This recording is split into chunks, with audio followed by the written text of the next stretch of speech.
Republicans may have held on to their substantial majorities in the state legislature, but Democrats had a big night in Tuesday's statewide contest. In addition to Tony Evers' win in the race for governor, Tammy Baldwin easily won re-election to the U.S. Senate.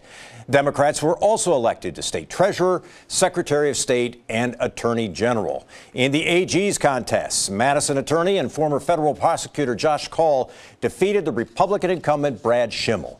And Josh Kaul joins us now on Up Front. Welcome back to the program. It's good to be back, Mike. So I think you had about a 22,000 point vote margin here. You're confident that will stand up in the canvass? I am. It was a close election, but I think the results are very clear, and we're confident that we've won this election, and I'm looking forward to serving as Wisconsin's next Attorney General. So one of your first jobs, I would assume, is to build relationships with the law enforcement community, many of whom were supporting your opponent in this race. How are you going to go about that?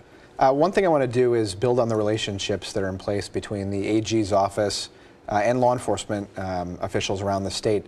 I think there are a lot of areas where it's really important that we're working very closely together.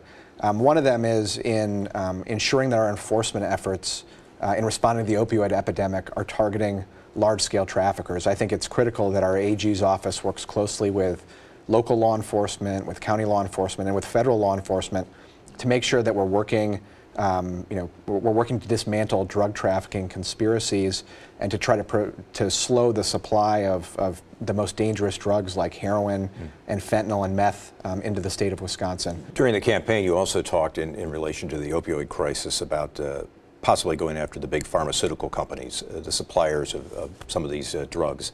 How soon will you make a determination on what kind of action you might take in that?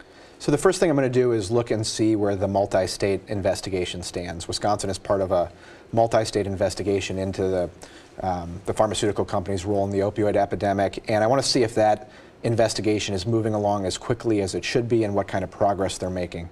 If a lot of progress is being made, then I think it makes sense to continue with that course, but if it's not, then I think the state of Wisconsin should be looking at bringing its own lawsuit, taking a hard look at what type of claims could be brought and whether claims should in fact be brought. You also talked a lot about rape test kits during this campaign and the testing that's gone on there.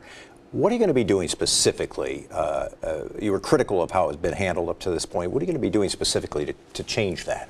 I think there are two things. One is we still have not had a single conviction resulting from the testing of the kits in the backlog, and only 3 people have been charged with a crime. So number one is making sure that where there are DNA matches from the testing of the kits in the backlog, that we're fully and thoroughly investigating those matches so that we get justice for survivors in those cases. But then I also want to take action in my first 100 days in office, and I hope to work with the legislature on legislation that will do as much as we can to prevent there from ever being a backlog from happening again. And that's going to include language that clarifies when rape kits should be submitted.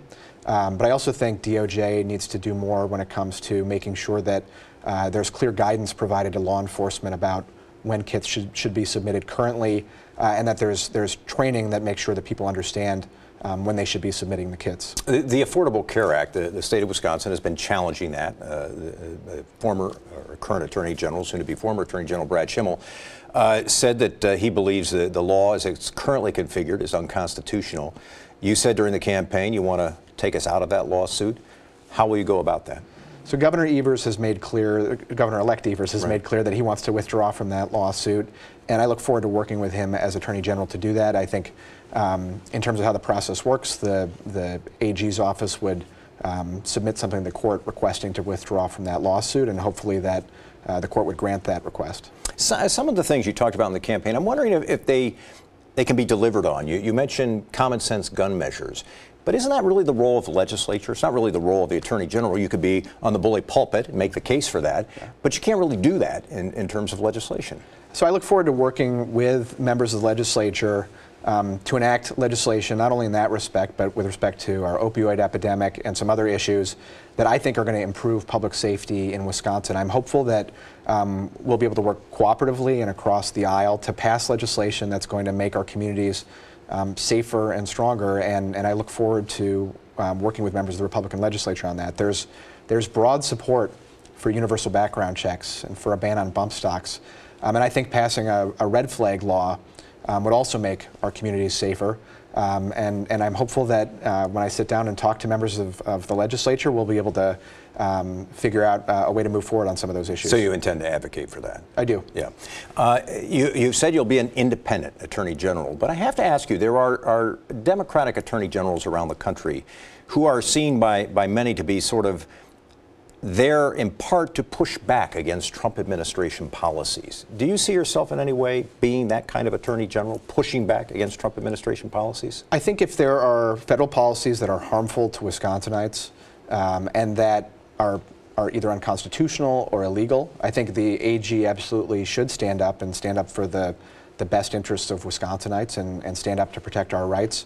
But I also don't think it should be something that's done reflexively. I think we need to look at each individual policy and make a decision based on what's in the interest of Wisconsinites. And I think the AG should be independent and a watchdog and speak out when there are, whether it's at the federal level or the state level, there are issues that are of concern.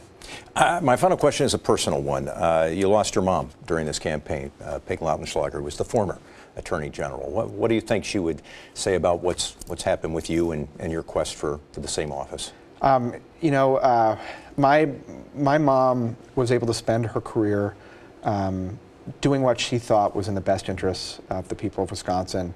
And I know that being in public service meant the world to her, and being able to make a difference in her community and the state meant the world to her. And I know it also meant a lot to her that I was able to spend part of my career as a federal prosecutor, and I'm sure it would mean a lot, and that she's looking down at us, and it means a lot to her that I'm going to have a chance to go to work to do what I think is going to move the state of Wisconsin forward and make our communities stronger. Josh Kaul is the Attorney General-elect of the state of Wisconsin. Thanks very much for being on the program today. Thank you. Appreciate it. Coming up next on Upfront, Tuesday's vote by the numbers, and one number that blew us away.